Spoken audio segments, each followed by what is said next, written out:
Salve a tutti amici di Angolo Nerazzurro, bentornati sul canale, buon fine settimana.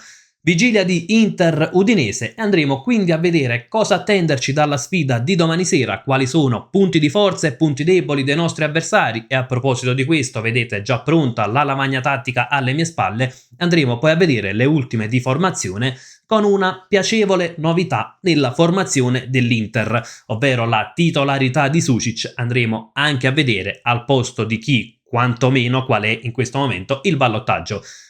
Andiamo con ordine, come al solito vi ricordo un bel like se vi piace il contenuto del video e se volete dare una mano al canale, l'iscrizione nel caso in cui non siate ancora iscritti. Iniziamo subito con la formazione dell'Udinese, poi arriviamo anche alla nostra, partiamo con la formazione anche per andare poi a vedere tatticamente come si schiera la squadra di Runjaic, quali sono i principi di gioco dei friulani. Vediamo Sava tra i pali, Bertola, Christensen, Solé in difesa, in realtà c'è il ballottaggio tra Bertola e Palma, Ezibue, Attà, Karlstrom, Lovric, Zemura, Bravo e Davis in attacco. Andiamo subito a vedere, ecco, alla lavagna tattica a cosa bisogna fare attenzione nella sfida di domani e quali invece potrebbero essere un punto a nostro favore. Partiamo dalla costruzione dell'Udinese, quindi come costruisce la squadra di Runjaic. Costruzione che avviene molto spesso con un 3+1, con Karlstrom che è il vertice basso del centrocampo che si abbassa, costruzione quindi con i 3 difensori più Karlstrom.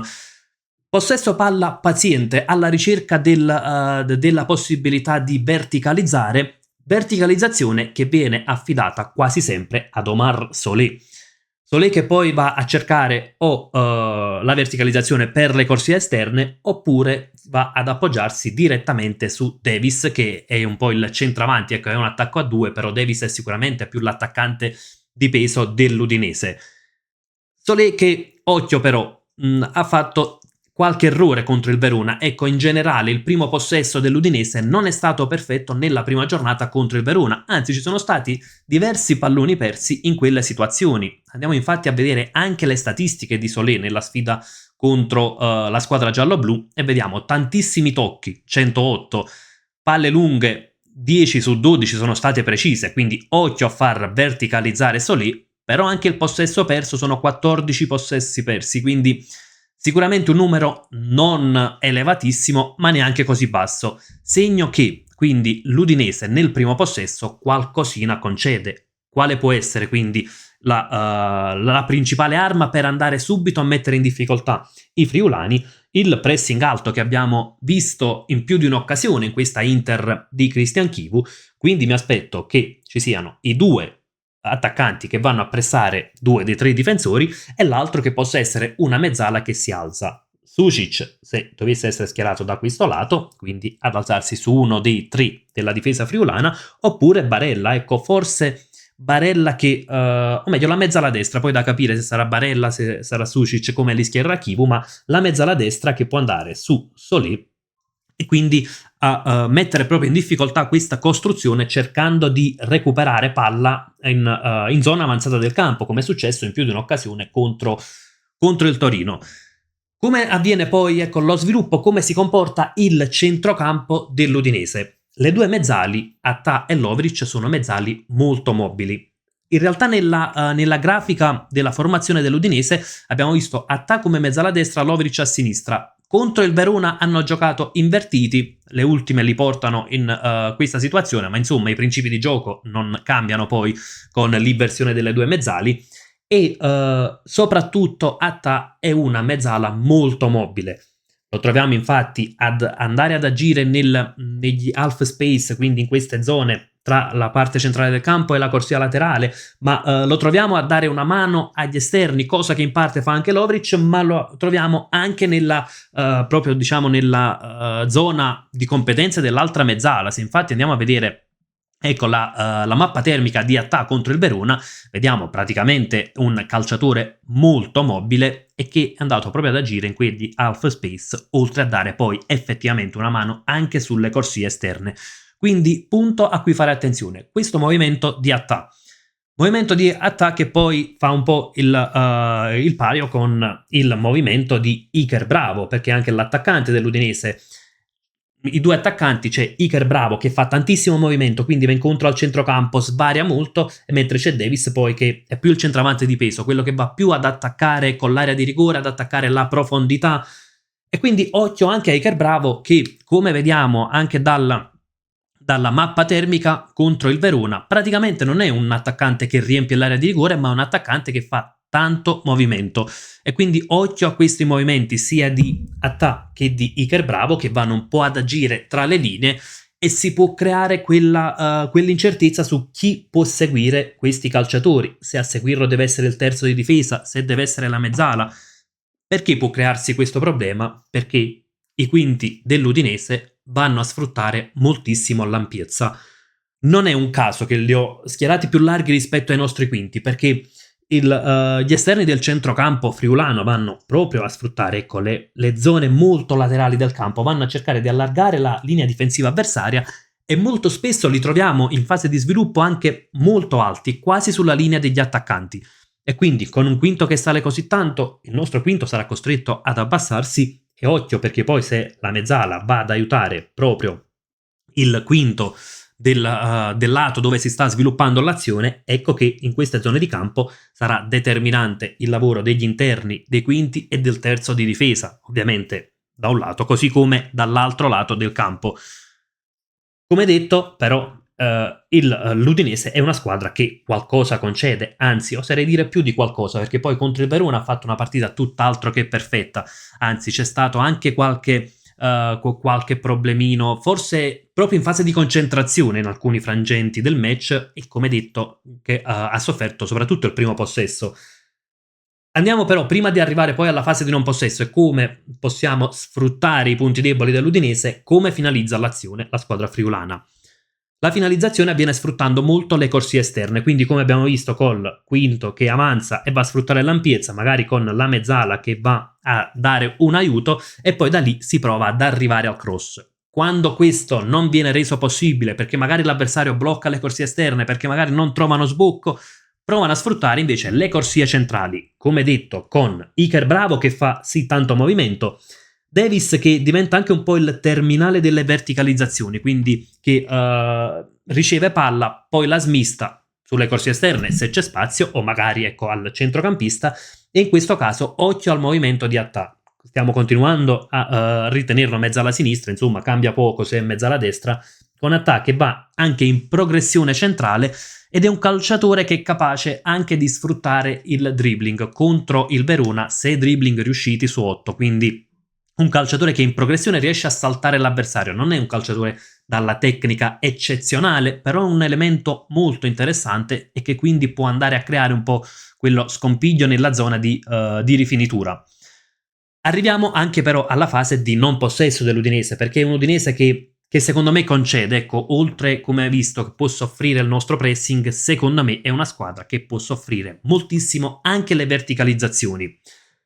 Perché in fase di non possesso è una squadra che difende con un blocco medio, quindi un baricentro medio, un pressing non estremo però a rallentare la costruzione, con le mezzali che a turno vanno a dare un aiuto agli attaccanti.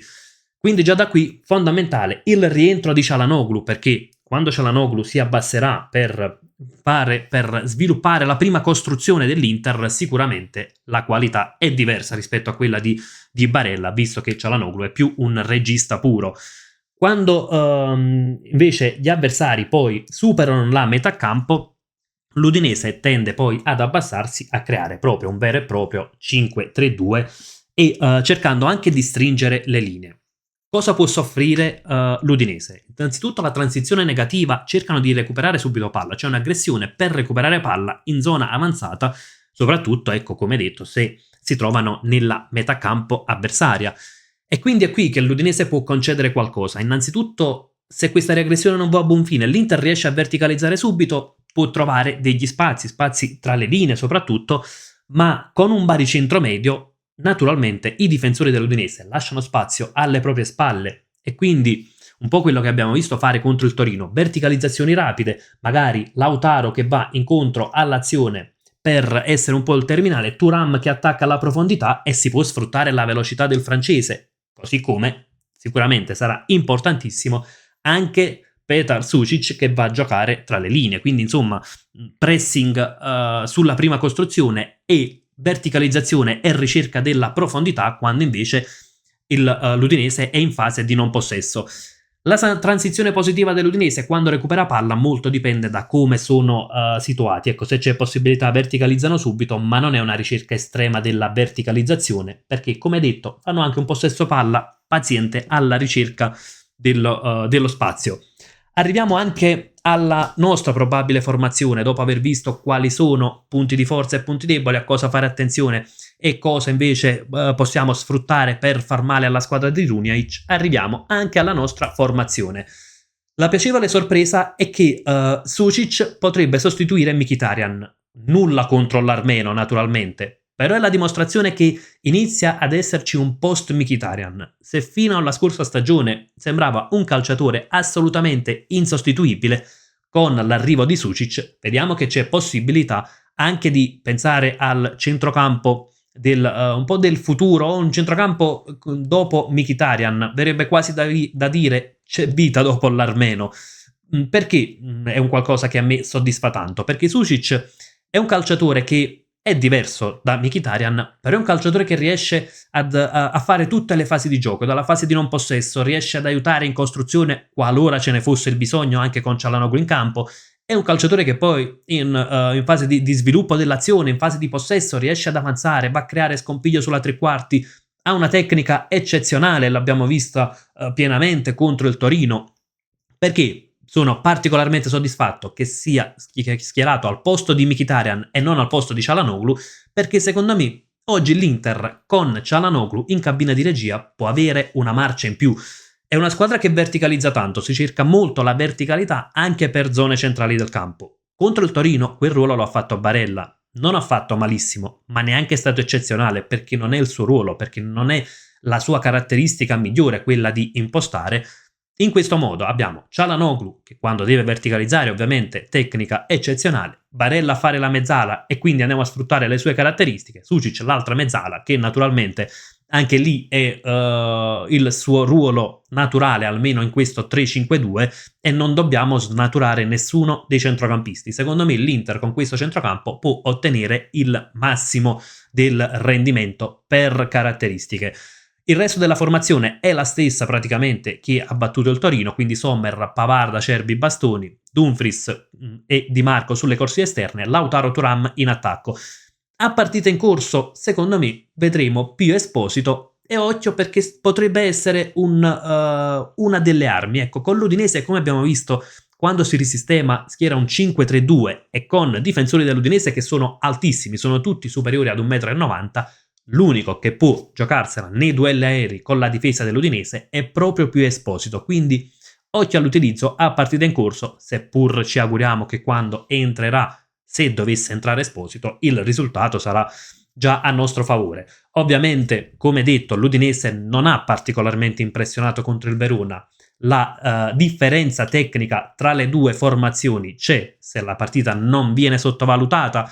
Sicuramente l'Inter parte coi favori del pronostico, però bisognerà sfruttare proprio questi punti deboli. Quindi gara di pressing alto, verticalizzazioni rapide, ricerca della profondità. Insomma, qualità che l'Inter di Chivu ha già messo in mostra.